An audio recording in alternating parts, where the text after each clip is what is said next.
En el nombre del Padre, y del Hijo, y del Espíritu Santo. Amén. Ven, Espíritu Santo, llena los corazones de tus fieles y enciende en ellos el fuego de tu amor.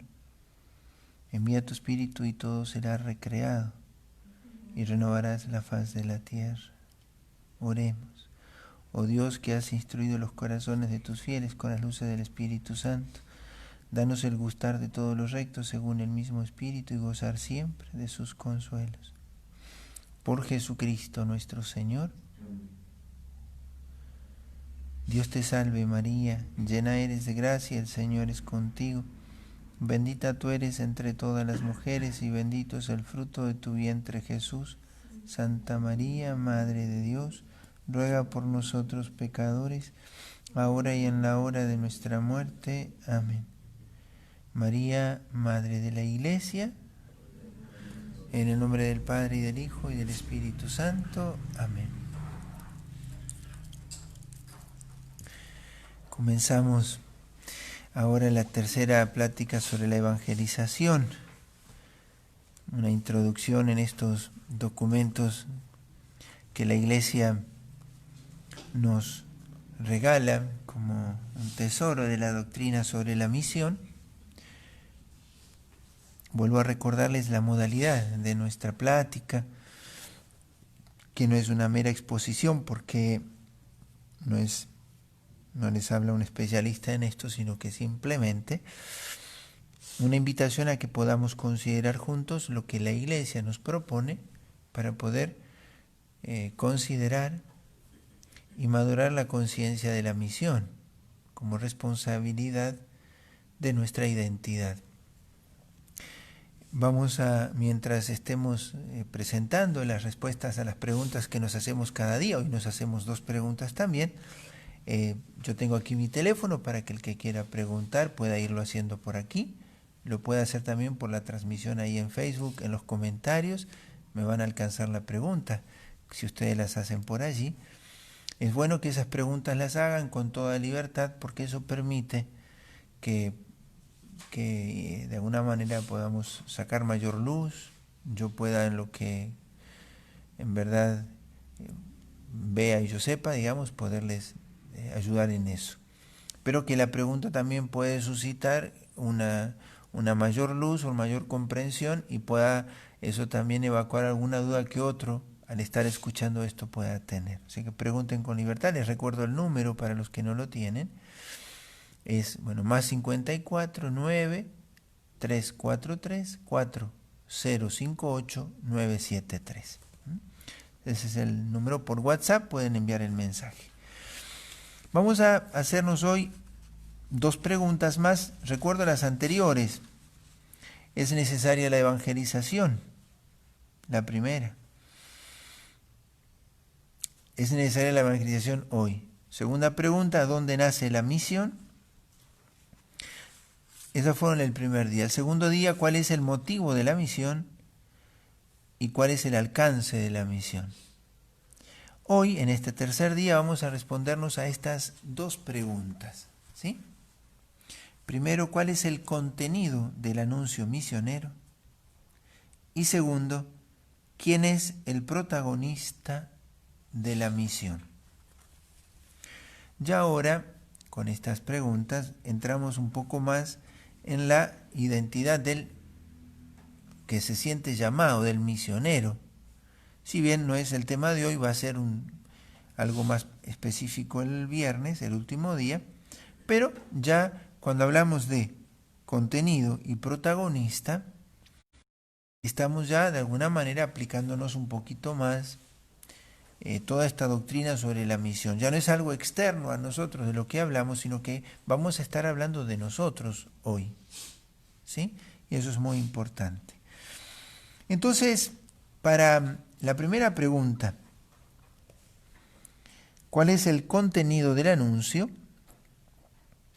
Para los que tengan los documentos de la Redemptoris Missio, del número 12 al número 20, y del Evangelii Nunciandi, del 25 al 39.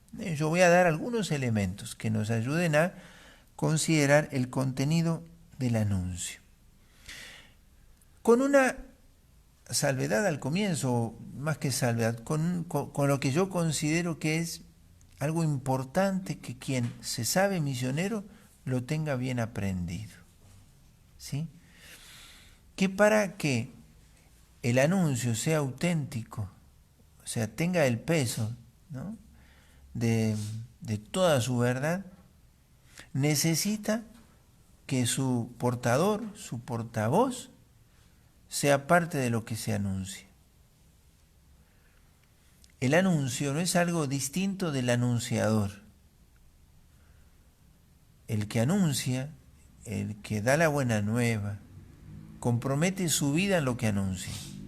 Porque lo dice también Pablo VI, aquí en el número 41 de la Evangelii Nunciandi, que el hombre contemporáneo escucha más a gusto a los que dan testimonio que a los que enseñan.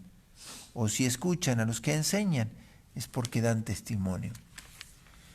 Cuando hablamos de contenido del anuncio misionero, en ese cuerpo de contenido está comprometida la vida y la historia del que anuncia, ¿no? Y eso es muy lindo pensarlo, porque el ser misionero, el ser cristiano, no es algo que nosotros podamos guardarnos para ciertas horas del día o para ciertas horas de la semana, que a veces puede ser un error en el que podamos caer. Entonces, ¿cuál es el contenido del anuncio misionero?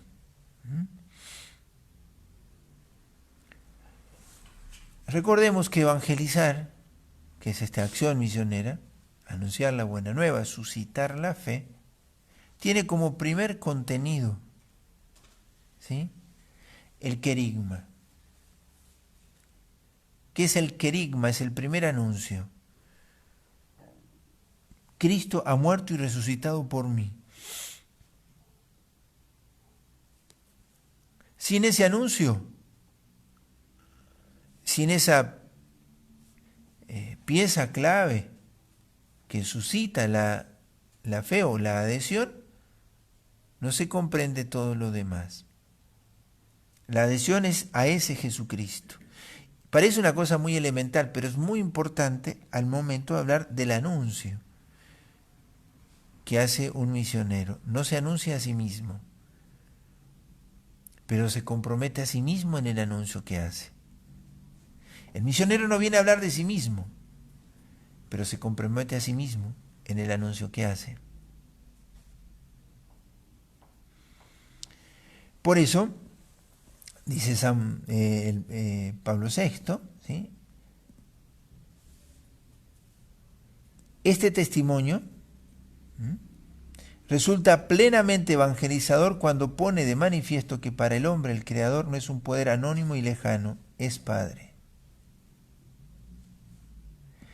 Nosotros no hablamos de un Dios frente a muchos dioses, sino hablamos del Dios de Jesucristo. Y no como nosotros quisiéramos que fuera, sino como es. Y ustedes dirán, parece una cosa muy obvia. No lo era en el tiempo de Pablo VI, 1975, donde se anunciaba un Jesucristo guerrillero. Vino después el Jesucristo superstar. Los que son más grandes recordarán cómo eso también apareció. Se lo refería al Señor de alguna manera queriéndolo igualar con nosotros y no a nosotros con Él. ¿Sí? Porque el riesgo del contenido es hacer un Dios inmanente, que al hombre no le venga a estorbar tanto. ¿Sí? La salvación, que es el contenido de este anuncio, porque la evangelización no viene simplemente a darnos un manual, como un contenido que se reduce a una serie de formulaciones. Cuando hablamos de contenido, hablamos de una de un hecho, de un acontecimiento, una realidad que es contenido, la evangelización no viene a realizar al hombre solo en su condición temporal. Por eso muchas veces se lo ha reducido a Jesucristo como un revolucionario o como un agente social. No es inmanente a la historia o al mundo, sino que invita a trascender el momento y la historia y el mundo. Por eso el querigma es del Jesucristo del Evangelio, ¿sí? De una salvación que es trascendente y escatológica. No coincide necesariamente progreso temporal con instauración del reino de Dios. Puede establecerse el reino de Dios en ambientes donde no necesariamente va unido al progreso temporal. La iglesia puede no caber, entre comillas, en ciertas culturas o en ciertos países, y sin embargo establecerse el reino en la santidad de aquellos que se convierten en testigos y mártires, semillas en situaciones de adversidad. Hoy, ciertamente no coincide el reino de Dios con el progreso de una nación. Una nación puede ser económicamente muy crecida, pero atentar contra los valores del reino. ¿Sí? Entonces, este contenido de la misión, del anuncio misionero, comprenderlo así nos ayuda mucho, porque igualmente uno debe decir que el anuncio del Evangelio debe servir a la dignidad humana, por supuesto. La Iglesia habla del progreso. El mismo Pablo VI escribió un documento, La Populorum Progreso, para definir qué es el progreso. El progreso no se define por las cifras económicas, sino por cuanto se permite que la dignidad humana sea resguardada y toda persona humana pueda vivir según su condición. Si no, no hay progreso. El progreso no es la suma de las cuentas de una nación, sino que esa nación en verdad custodie la dignidad de cada uno de sus miembros. El progreso está en que las personas vivan en verdad su condición de hijos de Dios. Y no simplemente que un Estado progrese porque sus cuentas cierran. Entonces, vamos como a ir desgranando un poco más este contenido, ¿sí? Es una profecía del más allá, que compromete todo el más acá, ¿sí? El contenido del anuncio misionero compromete al misionero en el acá, en el ahora, pero nunca debe olvidar que es del más allá a lo que aspira. El profeta no anuncia al hombre un bienestar temporal, anuncia la gloria del cielo, esa que está anticipada en la gracia de Dios. La iglesia es el anticipo, es el pueblo de Dios peregrino, pero la iglesia ya toca el cielo porque su cabeza está en el cielo, porque la Virgen está en el cielo, porque los santos ya están en el cielo. ¿Sí? Entonces no olvidar que la misión es profecía del más allá, y junto a eso no ha de olvidarse en la misión la verdad de las postrimerías. La evangelización no busca el mero desarrollo temporal o lo que diríamos nosotros la promoción humana, también la busca. Pero aquí tanto Pablo VI como Juan Pablo II lo incluyen. Sí, también es promoción humana, pero no se reduce a ella. Por eso, a profecía del más allá y postrimerías, debemos incluir que la evangelización es una liberación integral del hombre, todas sus dimensiones. ¿De qué debe ser liberado el hombre? De su más profunda esclavitud, que es el pecado. Y el pecado que tiene su consecuencia en las estructuras temporales, ¿sí? Que someten al hombre, que deshace a la familia, que somete a los más frágiles. Y así, ¿no?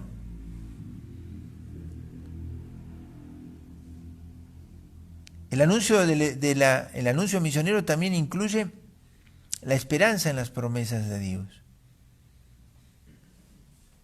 Sostener a un mundo que hoy necesita mucho del anuncio de la esperanza.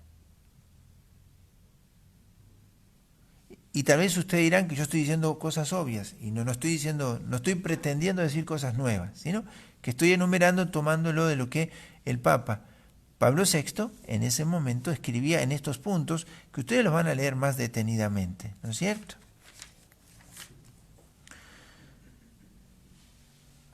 Contenido del anuncio es el anuncio de la primacía del amor de Dios, y en el amor de Dios el amor al prójimo. El amor a Dios por sobre todo sigue siendo el amor por sobre todo.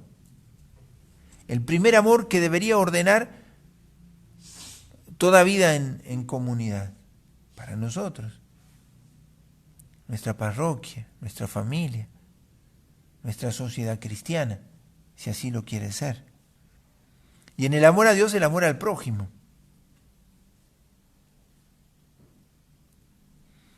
Y también este contenido del anuncio misionero incluye la certeza de que es necesaria la iglesia y los sacramentos. Una evangelización que prescinda de la iglesia y de ordenar la vida del cristiano a la plenitud de su vida, o del hombre, a quien se le anuncia el querigma, se le despierta la fe, se le catequiza y se le hace madurar en la fe. La plenitud está en la iniciación cristiana, bautismo, confirmación y Eucaristía.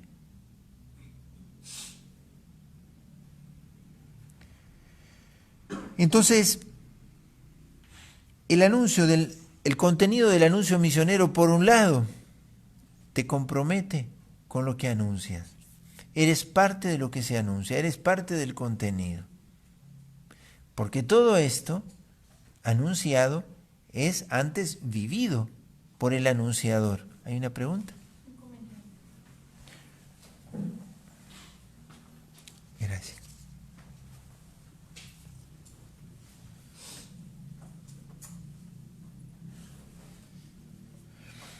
Un comentario de Delmi, dice: hoy el discurso hace énfasis en Jesús hombre, testimonio de heroicidad junto a otros hombres.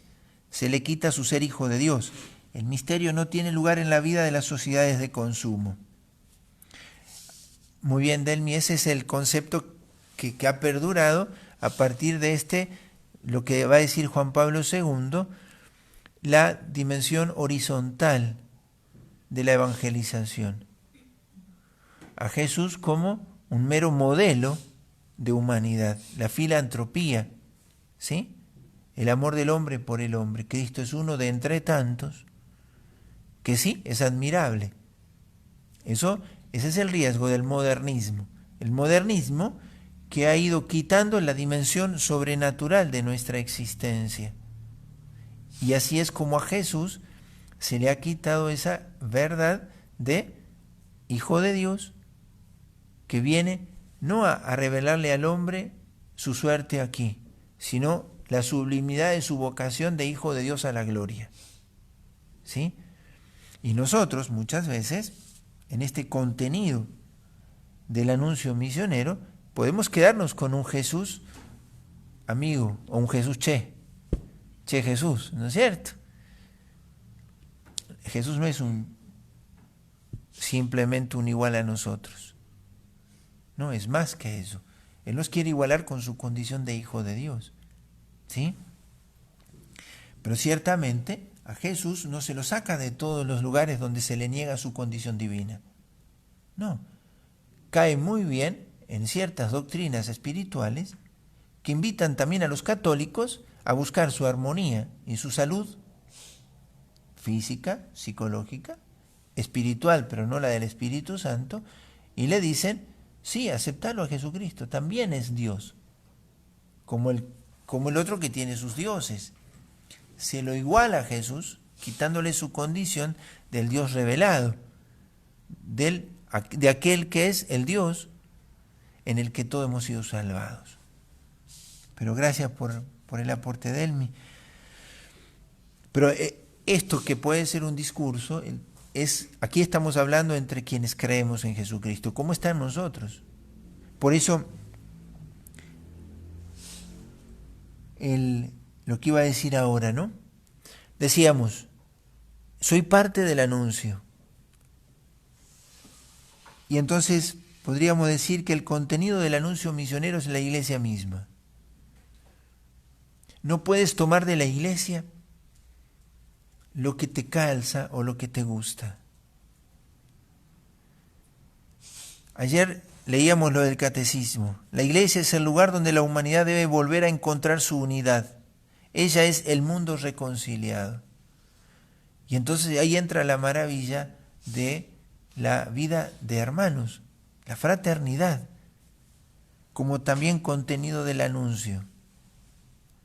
Porque el contenido, y esto es lo que yo quiero que quede claro, el contenido no es un relato o un texto. No es que yo le tengas que entregar un manual y este es el contenido. No, no. El contenido es una persona. En la Redemptoris Missio, Juan Pablo II, en los números del 12 al 20, se los describe. Cuando él habla lo que es el reino de Dios, ahí él pone el contenido como el reino de Dios y lo va describiendo. Y sería bueno que ustedes lo pudieran como leer en algún momento. Yo se los cito y ustedes estos documentos los podrán ir tomando en la medida en que ustedes lo quieran y quieran irlo profundizando, ¿sí? Nos quedamos con lo que dice Pablo VI en la Evangelii Nuntiandi, como para enmarcarnos en lo que queremos decir cuando hablamos del contenido del anuncio misionero. Cristo viene a liberar al hombre en su integralidad, en todas sus dimensiones. El contenido del anuncio misionero es la iglesia misma, dándose en sus sacramentos, es Cristo dándose en su palabra, es Cristo dándose en su amor que se hace efectivo por la caridad efectiva, por los actos de caridad. Entonces, cuando decimos cuál es el contenido del anuncio misionero, Cristo mismo, su iglesia. Y por eso debemos sentirnos nosotros comprometidos con el anuncio. ¿Por qué? Porque yo soy el evangelio que los demás leen. Yo no puedo borrar con mi vida lo que he anunciado con mi boca. En todo caso, podré anunciar con mi boca lo que antes he vivido con mi vida. Una pregunta, ¿no? Padre, es de Graciela. Esto parece ser el número, sí, de Colombia, ¿no? Padre, ¿cómo podremos nosotros, misioneros, no dejarnos tocar por todas esas nuevas ideologías? Tiene que ver con la pregunta que viene después, que es el protagonista de la misión. Pero esto que estamos dando estos días, Graciela, y para todos nosotros, es justamente por esto. Queremos abrir los ojos. Yo no les estoy hablando como un especialista, simplemente vuelvo a retomar lo que alguna vez ya he leído y uno ha querido tener en cuenta, pero me he dado cuenta, volver a leer todo esto, que cuántas cosas uno deja como en descuido. Entonces, ¿cómo uno puede estar de alguna manera dejándose tocar por estas ideologías? Graciela de Cali. Muy bien, ahí está.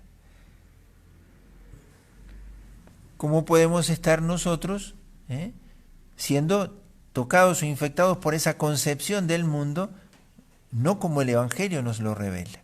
Por eso estoy respondiendo a partir de los documentos. Cada uno le servirá para su propio examen personal y su propia conciencia de misionero. ¿Cuál es el contenido del anuncio misionero? Cristo mismo, que se desarrolla en el Evangelio en todas estas expresiones. Redime a la persona en su integralidad, decíamos ayer, alcanza a todos los hombres y a todo el hombre. Profeta del más allá. El hombre no es plenamente hombre porque aquí alcanza toda su realización, esa a la que aspira aquí en lo temporal. No. su realización plena trasciende el mero hecho temporal o histórico. Las postrimerías, la necesidad de la iglesia y los sacramentos. Entonces, el contenido del anuncio misionero es la gracia dada en la iglesia por los sacramentos. ¿Quién es el protagonista de la misión? Y aquí vamos a tomar Redemptoris Missio. Vamos a pasarnos al otro documento, del 21 al 30.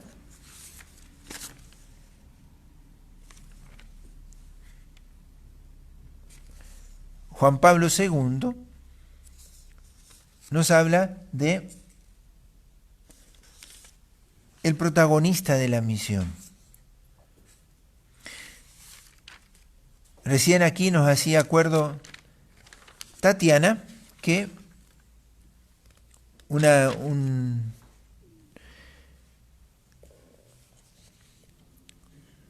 algo que decía Juan Pablo II con respecto a la fe que se fortalece dándola, ¿no? Para la Iglesia, la disminución del celo por el anuncio es un signo de disminución en la fe. ¿Sí? También Pablo VI lo dice.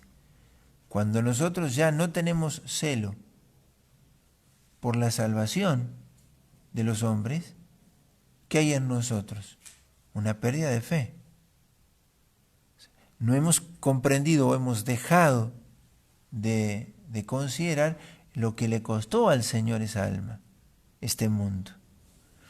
Por eso cuando hablamos del protagonista de la misión,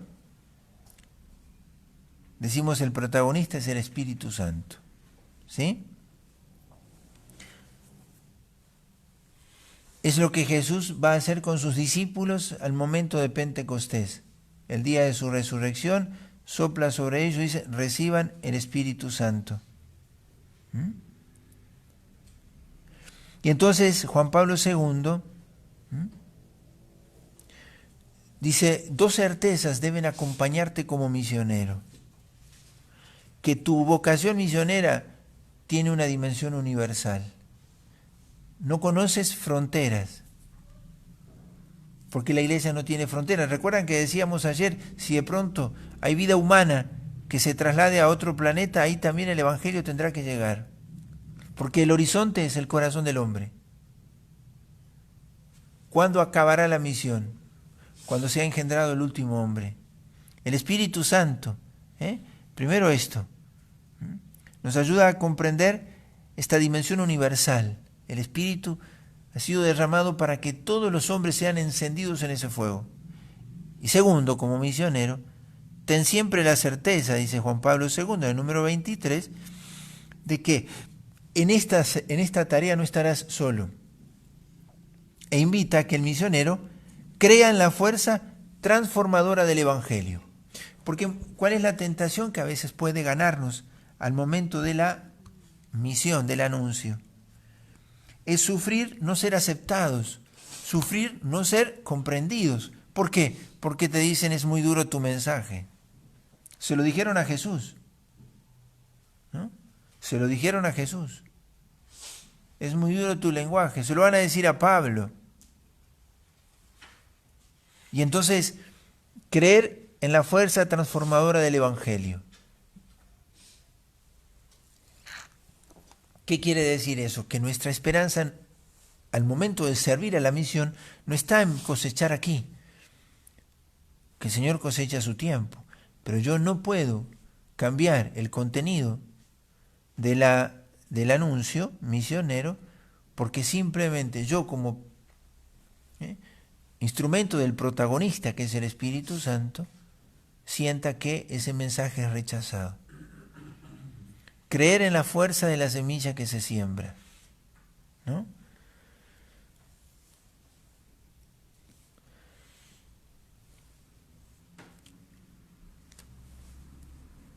Y entonces, aquí el Papa Juan Pablo II recuerda dos cosas más. Vamos a ir así como avanzando en los números del documento. El protagonista es el Espíritu Santo que te hace comprender que la misión es universal. ¿Cuándo acabará? Cuando el último hombre sea engendrado. Cuenta con Él. Él está en ti. Cree en la fuerza del Evangelio. No lo quieras acomodar a los oídos del mundo. No.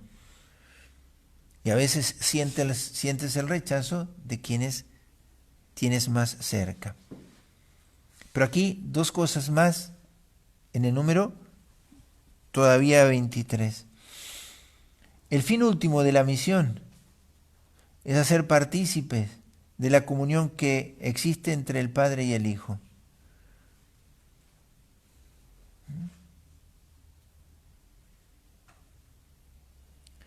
Por lo tanto, si este es el fin de la misión,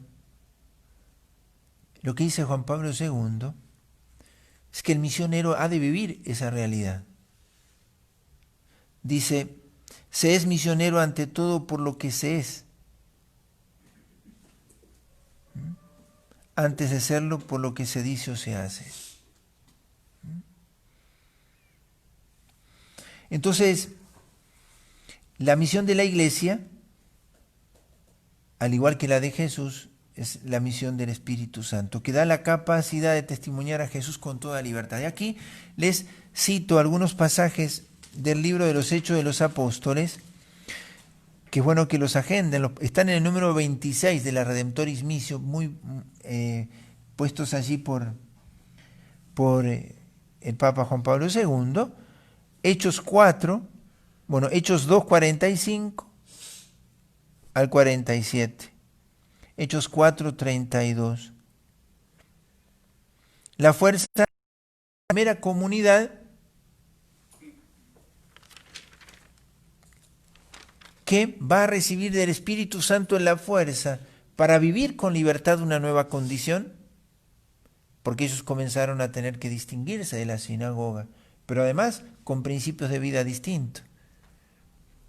Compartían sus bienes, escuchaban la enseñanza de los apóstoles, pero además la libertad para vivir de una vida de una manera nueva y la libertad para anunciar sin miedos esa verdad nueva, plena, que había sido revelada en Cristo. Entonces, el protagonista, que es el Espíritu Santo, no obra sin la Iglesia.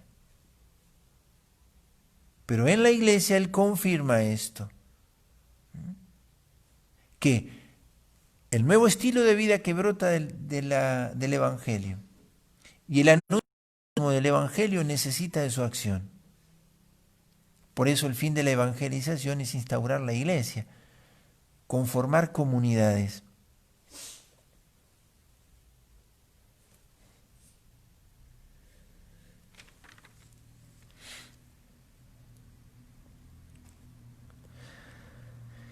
Y entonces el Papa Juan Pablo II dice, nuestra época, con la humanidad en movimiento y búsqueda, exige un nuevo impulso en la actividad misionera de la Iglesia. Los horizontes y las posibilidades de la misión se ensanchan y nosotros, los cristianos, estamos llamados a la valentía apostólica, basada en la confianza en el Espíritu. Él es el protagonista de la misión. Número 30 de la Redemptoris Missio. Y el Papa presenta lo que vamos a hablar mañana, la necesidad de la misión adyentes.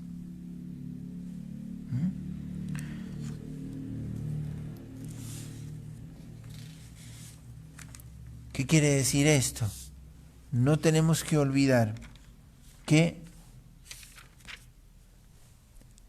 hay un número muy grande de hermanos nuestros que todavía no han recibido el anuncio. Y el Espíritu Santo como protagonista no llegará solo. Ha sido dado a la Iglesia, ha sido dado a nosotros. Entonces, aquí viene algunos elementos que tenemos que decir de nosotros. ¿Cuál es ese espíritu que anima la misión?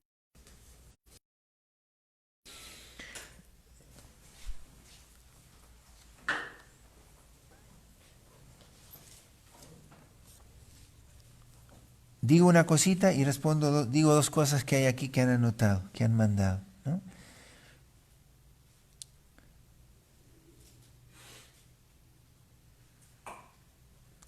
Papa Pablo VI va a decir que el testimonio de vida se ha convertido en una condición esencial con vista a una eficacia real de la predicación.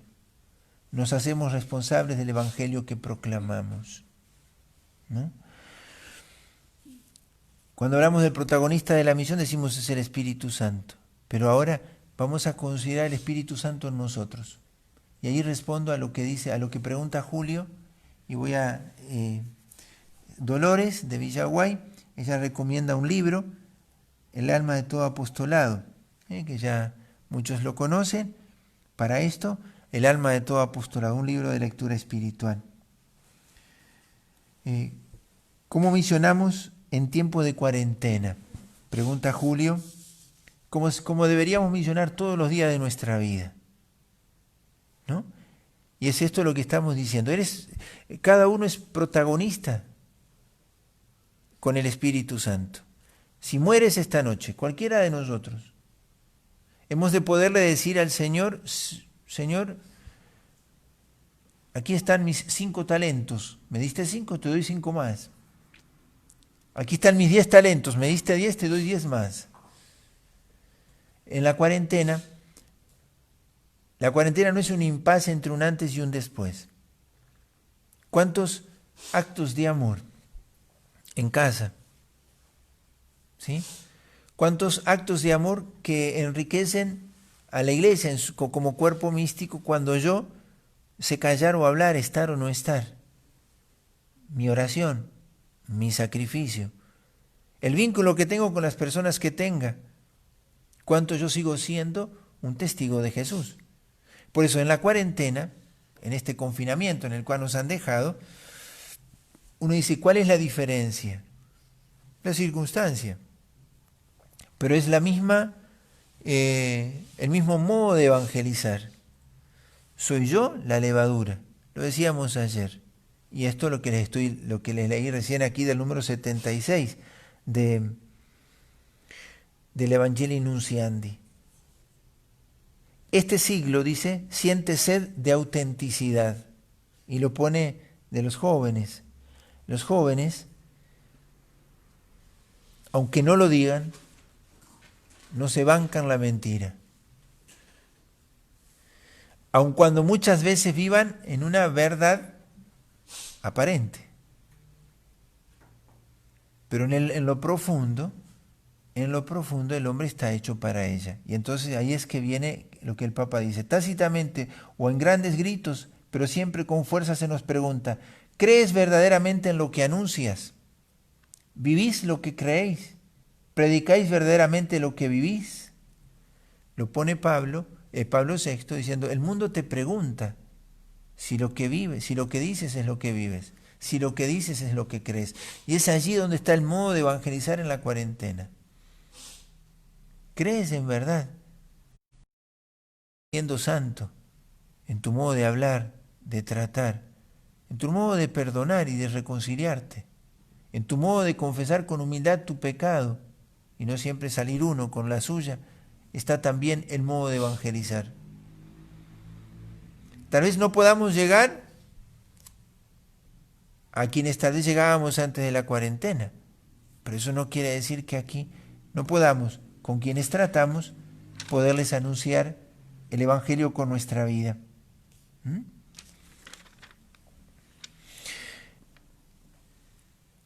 Y aparece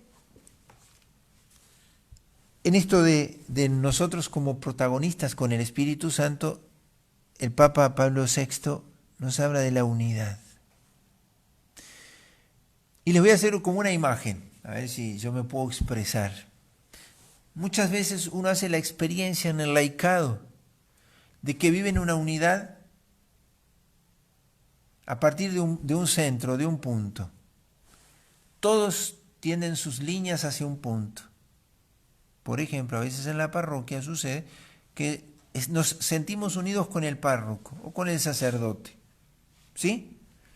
Pero no necesariamente hay una unidad entre quienes conformamos la comunidad. El espíritu es espíritu de unidad.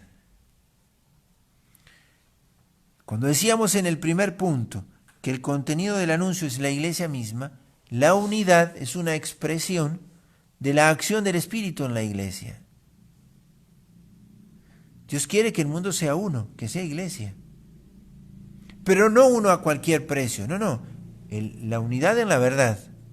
Y entonces, para nosotros, ser protagonistas de la misión, ser auténticos, creer lo que predicamos, vivir lo que anunciamos.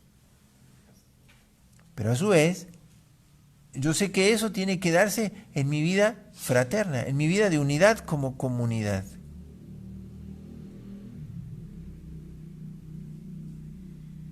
Y eso también es una dimensión importante. Luego dice Pablo VI, que este protagonismo en la misión requiere que no traiciones la verdad. El espíritu es espíritu de verdad, no de mentira. El predicador del evangelio será aquel que, aun a costa de renuncias y sacrificios, busca siempre la verdad que debe transmitir a los demás. No deja de estudiarla, la sirve generosamente sin avasallarla. No oscurece la verdad revelada por pereza de buscarla, por comodidad, por miedo. No vende ni disimula jamás la verdad por el deseo de agradar a los hombres, de causar asombro, ni por originalidad o deseo de aparentar. No rechaza nunca la verdad. Y entonces aquí se juegan las dos dimensiones del protagonismo en la misión. El ser y el hacer. Cuando preguntaba a Julio recién cómo misionar en tiempos de cuarentena, seamos lo que somos, seamos santos. Y en el obrar se manifestará lo que somos.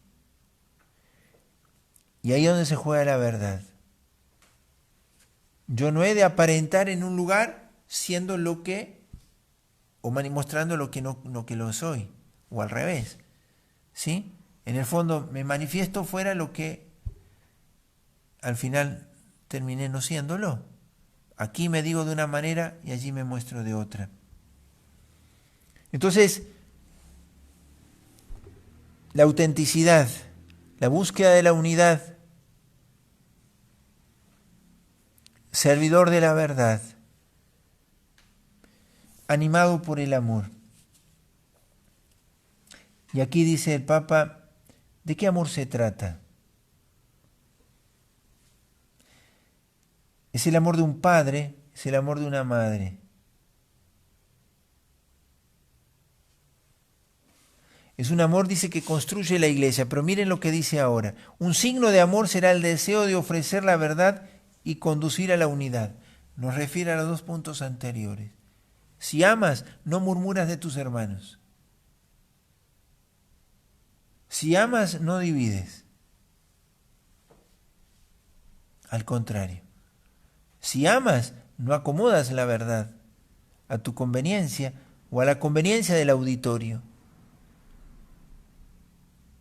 Y dice esto, un signo de amor será igualmente dedicarse sin reservas y sin mirar atrás al anuncio de Jesucristo.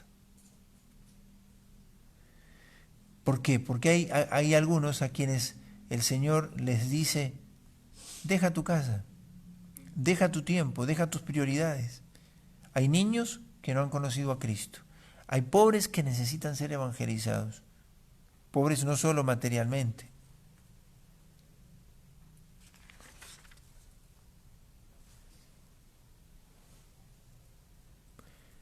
Y ahí ustedes van a encontrar otros signos del amor. ¿Sí? Y por último, ya con esto termino las dos respuestas. Pablo VI dice, con el fervor de los santos. El protagonismo no es el protagonismo que te dan los aplausos, no es el que te da la popularidad, no. Dice Pablo VI, recordándolo, estoy en número 80 del Evangelii Nunciandi, ellos han sabido superar todos los obstáculos que se oponían a la evangelización. Yo no sé si dije los números, estoy en el número 74 al 80 de Evangelii Nunciandi, ¿no es cierto? perdón que no lo dije antes, del 74 al 80 de Evangelii Nunciandi, lo del protagonismo de la misión y el espíritu de la misión, con el cual yo me hago protagonista con el Espíritu Santo. ¿Sí? Entonces, ellos han sabido superar todos los obstáculos que se oponían a la evangelización.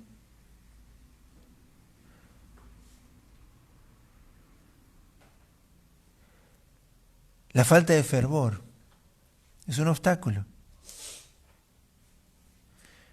que viene de dentro, señala el Papa, la fatiga y la desilusión, la acomodación al ambiente y el desinterés, falta de alegría y esperanza. Y aquí yo leo uno que aparece en otra parte del documento, el celo por la salvación del hermano.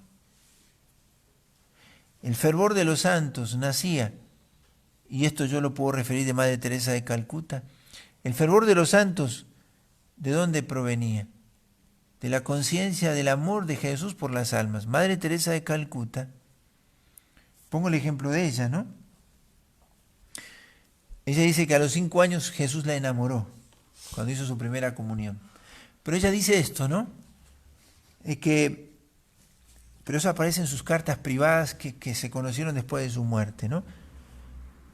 Que lo que a ella le apasionaba y le hacía arder el corazón, sin sentir nunca consuelo, era que el alma había valido y vale la sangre de Jesús. Ella, aquella palabra tengo sed, que Jesús le dice un día, tengo sed. Ella respondió y lo puso así en su habitación, así estaba escrito, yo sacio. Cada alma que ella atendía, ella sentía que era un modo de saciar el corazón de Jesús. Entonces, cuando a Madre Teresa le vemos nosotros conmoverse por los pobres, o dar un discurso muy fuerte frente al aborto, diríamos, ¿cuánto amor a la humanidad? Los que no creen en Dios dirían una gran filántropo, ¿no? Pero sin embargo, lo que a Madre Teresa le apasionaba era el amor de Jesús. Un alma vale la sangre de Jesús. La falta de fervor muchas veces es la falta de conciencia de lo que le costaron a Jesús las almas. El celo por las almas es el celo por la gloria de Dios, que es lo que tenían los santos. Les exhortamos a alimentar siempre el fervor del Espíritu, dice Pablo VI, ¿no?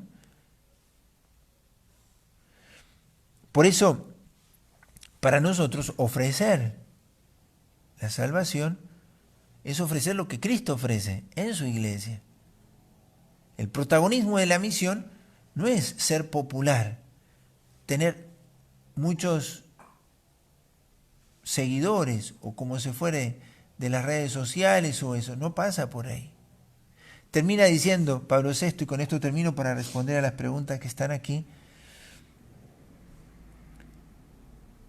conservemos la dulce y confortadora alegría de evangelizar incluso cuando hay que sembrar entre lágrimas. Hagámoslo con un ímpetu interior que nadie ni nada sea capaz de extinguir. Sea esta la mayor alegría de nuestras vidas entregadas. Y ojalá que el mundo actual, que busca a veces con angustia, a veces con esperanza, pueda así recibir la buena nueva, no a través de evangelizadores tristes y desalentados, impacientes o ansiosos, sino a través de ministros del Evangelio, cuya vida irradia el fervor de quienes han recibido ante todo en sí mismos la alegría de Cristo y aceptan consagrar su vida a la tarea de anunciar el reino de Dios y de implantar la iglesia en el mundo.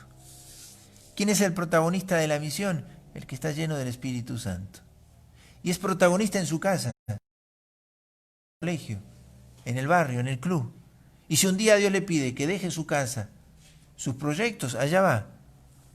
Pero el Espíritu le impulsa a vivir de esa manera allí. El protagonismo lo da el Espíritu, allí donde Él te quiere. Ahora debes vivir dócil a ese Espíritu, que ya vamos a hablar de la vida del misionero estos días. Vamos a responder, Padre, En la misma iglesia muchas veces acallan al Espíritu Santo y en vez de unirse a Él, lo anulan. ¿Cómo se hace justamente ese caso para darlo en la iglesia? Supongo que Graciela al preguntarlo se está refiriendo a algunas cosas concretas que ella conoce. Y sí, a veces hay cosas que el Espíritu suscita y que otros no comprenden. Hay cosas del Espíritu que nosotros no correspondemos. ¿Sí? Al final sabremos cuántas cosas que Dios suscitó no se acabaron. Cuántas cosas nosotros estropeamos de la obra de Dios. Pero allí también está el misterio del amor de Dios que le sigue confiando a la iglesia esto, a pesar de que nosotros en la iglesia no siempre hemos sido fieles. Miremos la historia de nuestra parroquia, ¿no? ¿Cuánta historia de fe hay? ¿Y cuántos en algún momento se habrán sentido plenos del Espíritu Santo? ¿Qué pasó después? ¿Por qué abandonaron? No lo sabemos. Pero suceden a veces cosas que no las sabemos leer desde Dios, discernir desde el Espíritu, y hacen que abandonemos. Y se truncan historias de Dios. ¿Sí? Dios no nos quiere lejos de la iglesia, lejos de los sacramentos. Pero sin embargo, hay historias que se anulan. Como así también el Espíritu suscita cosas nuevas y otros que no están dispuestos a renunciar a sus estructuras pueden decir, no, esto no. ¿Por qué? Porque viene a incomodarnos, a sacarnos de nuestro ritmo, de nuestro tiempo o de lo que nosotros siempre hemos hecho. Estas pláticas es para que nosotros en la parroquia consideremos esto. ¿Qué es lo nuevo? La catequesis tiene que seguir igual. Los movimientos parroquiales tienen que seguir con el mismo ritmo, la misma estructura. ¿Cómo tiene que ser nuestra vida parroquial? ¿Es como a nosotros nos parece o como el Espíritu lo puede estar queriendo suscitar? Yo deseo que nosotros nos pongamos así. Por eso, Graciela, el deseo es que nosotros no anulemos la acción del Espíritu, ¿no?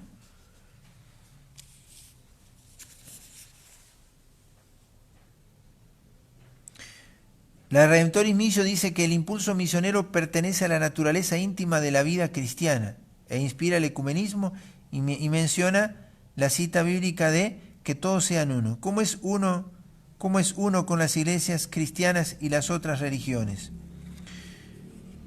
El Papa plantea, los dos, también la Evangelii Nuntiandi habla de qué pasa con aquellos que no profesan la fe en Jesucristo plenamente como nosotros, ¿sí? Las iglesias protestantes, por ejemplo, ¿no? La primera unidad para nosotros es la caridad. ¿Cómo vivir la unidad? Y sabemos que Jesucristo la quiere también, pero no la tenemos. Entonces, ¿cómo vivir la unidad? Si un día a nosotros nos toca tratar a un evangélico, cualquiera sea, que a veces suelen tratarnos con cierta agresión, otros no, ¿no es cierto? Nosotros sabemos que el primer testimonio que yo he de darle es mi verdad asumida y vivida en la caridad. O sea, ¿de qué se va a servir el otro? De la plenitud de la salvación que Dios me ha dado a mí sin mérito mío. Yo le tengo que presentar la verdad. Y no le estoy atacando. No, simplemente le sirvo en la bandeja de mi vida la plenitud de esa vida que yo he querido vivir. Porque lo creo y así lo quiero vivir. Entonces, ¿cómo vivir la unidad con un evangélico? Yo sé que nos falta para la unidad porque no tenemos la misma fe. No tenemos la misma fe. Sí, no tenemos los mismos sacramentos. Ellos no creen en la autoridad del Papa, ¿no? Y tantas otras cosas. Pero ciertamente nadie debe quedar excluido de mi caridad. Yo nunca he de darme permiso a faltarle la caridad a alguien. No, jamás. Esa unidad yo no me la puedo privar. Yo no voy a aprobar ciertamente lo que es un error o lo que no es verdad. ¿Sí? Pero aquí la caridad hace que yo, para con esta persona, tenga esa delicadeza de presentarle la verdad con mi caridad, con mi estilo de vida. Si un pobre, un niño o un grande no han conocido a Cristo, nosotros tampoco lo llegamos a conocer y por eso no lo hemos transmitido.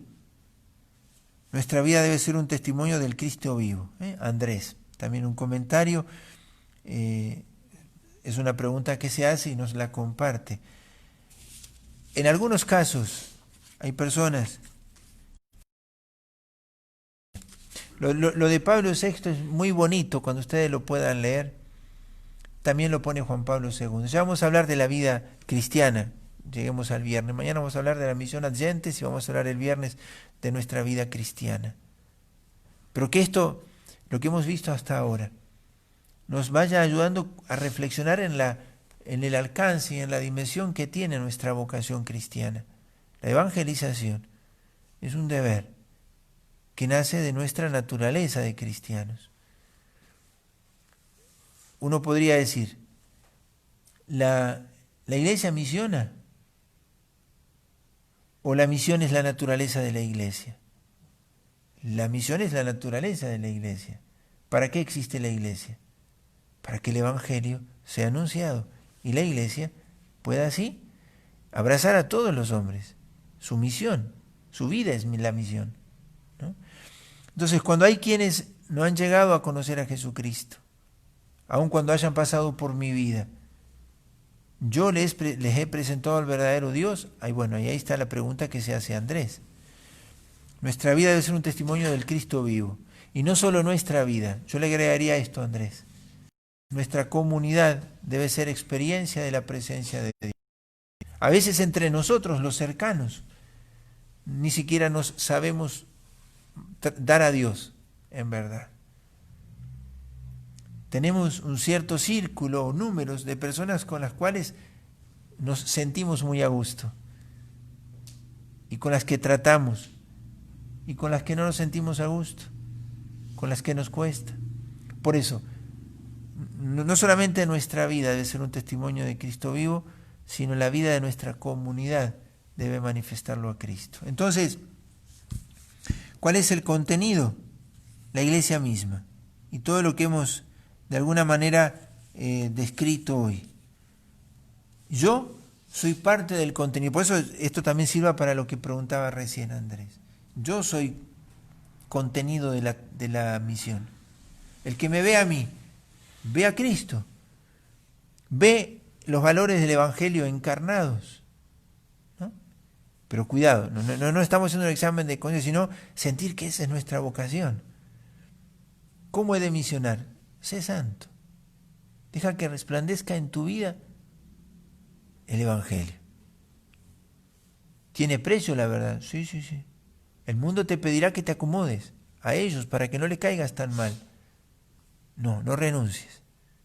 ¿Sí? Porque el protagonismo de la misión es ese. El que la verdad pueda usarte para manifestarse a los ojos de los hombres. Que seas instrumento de la caridad, para que su luz y su belleza resplandezca a los ojos de los hombres. Para que la esperanza brille en tus ojos. Seas razón para que otro pueda esperar. Tu presencia, tu palabra, tu cercanía o tu lejanía. ¿Sí? Una pregunta más. ¿Puede ampliar con un ejemplo de la unidad y cómo se puede corregir a eso? ¿Puede ampliar con un ejemplo de la unidad y cómo se puede corregir a eso? Hablamos, supongo que, de la búsqueda de la unidad en el ámbito nuestro, ¿no es cierto? El ámbito...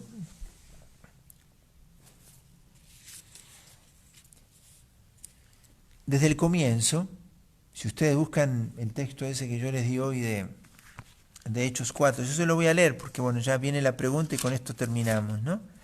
Quiero que ustedes lean, lo escuchen Dice así, estoy en Hechos 5, versículo 12. Los apóstoles hacían muchos signos y prodigios en el pueblo. Solían congregarse unidos en un mismo espíritu. Pero ninguno otro se atrevía a unirse al grupo de los apóstoles, aunque el pueblo hablaba muy bien de ellos. Aumentaba cada vez más el número de los que creían en el Señor, tanto hombres como mujeres. La multitud acudía también de las ciudades vecinas a Jerusalén trayendo enfermos o poseídos por espíritus impuros, y todos quedaban curados. Y leo otro versículo.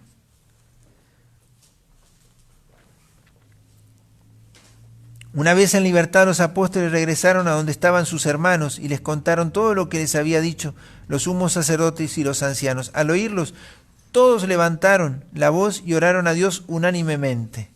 ¿Sí? Cuando terminaron de orar, tembló el lugar donde estaban reunidos. Todos quedaron llenos del Espíritu Santo y anunciaban decididamente la palabra de Dios. ¿Qué digo con esto? Que la comunidad era el lugar en el que el Espíritu podía en verdad lucirse. Entonces, cuando decimos buscar la unidad, ¿sí? Es permitirle al Espíritu que luzca también su virtud en los vínculos entre nosotros. No vamos a pensar iguales.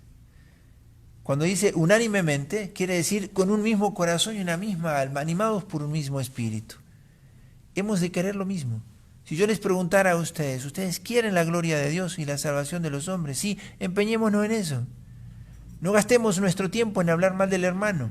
Y si él se equivoca, por caridad vaya y corríjalo. Y si no puede usted corregirlo, búsquele quien le corrija. Pero no se aleje de la unidad porque hay alguien en la comunidad que no es de su gusto. A veces vas a encontrar en la comunidad quien murmure o te detracte. Pero como no estás en la comunidad por aquel que te detracta o murmura, permanece en ella. Porque no estás en ella por ellos. El Señor te ha hecho uno. Él te ha incorporado por la acción de su Espíritu. Entonces buscar la unidad es esto. No murmures de tu hermano. No te permitas hablar mal de tu hermano. Si no, Jesús tendría 1000 razones para hablar mal de nosotros. Sin embargo, Él nos bendice. Bendigamos, no maldigamos. Corrijamos, sí. Reprendamos, sí. Pero hagámonos cargo de esa corrección que hacemos del corazón del otro porque es como una enfermedad. Da el remedio, pero acompaña su recuperación. Porque es muy fácil condenar a alguien, pero no es tan fácil ponerse a la par para que él corrija su estilo y pueda volver otra vez. Todo esto es a lo que se nos invita a partir de esto que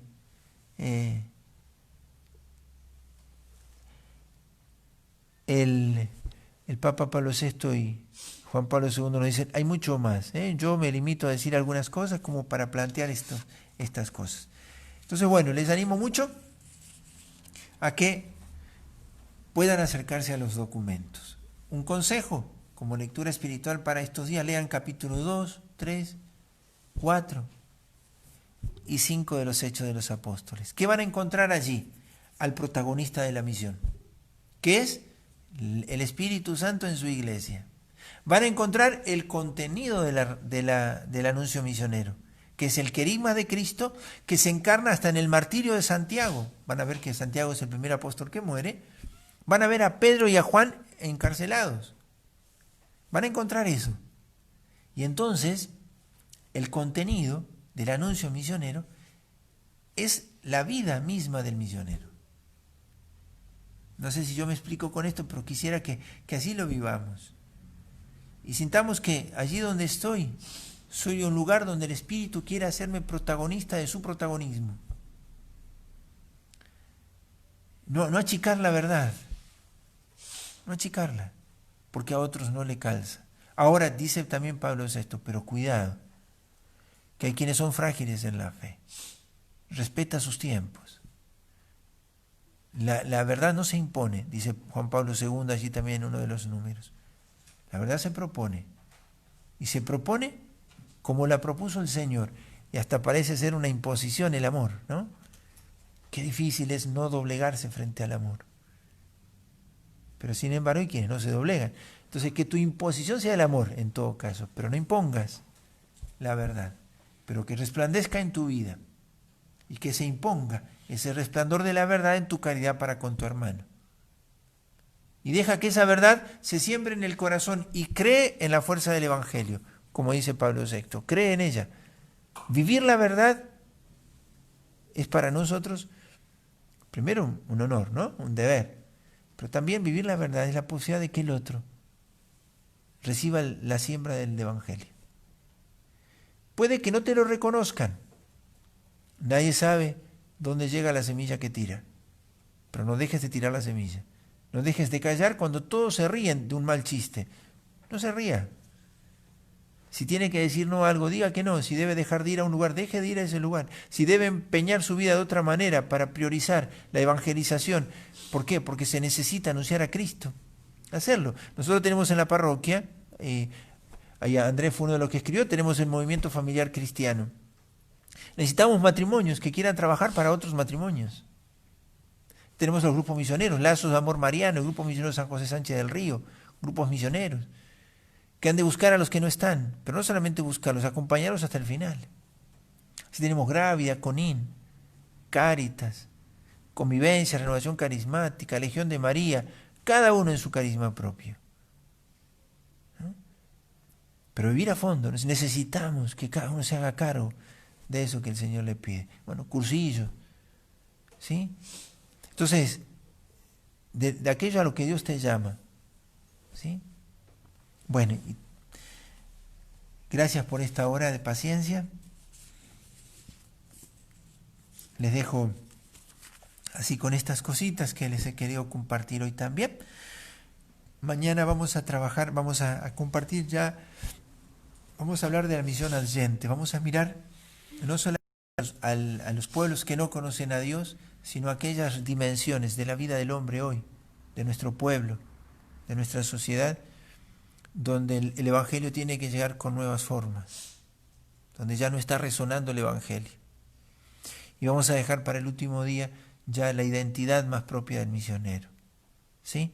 Vamos a decir algunas cosas de nuestra vida espiritual que pueden ayudarnos a madurar nuestra vocación de misioneros. Pero vamos a respondernos a preguntas a partir de estas dos dimensiones. La misión adyentes, la misión hacia donde el Evangelio no está o ha dejado de estar, y la identidad, nuestra identidad misionera, ¿sí? Para que también ya vayamos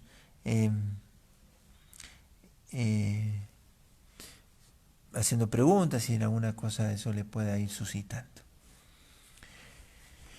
Vamos a volver a cantar, el profeta, ¿recuerdan lo de Jeremías ayer? ¿Sí? Me acordé de otra canción también hoy, del Sembrador, ¿sí?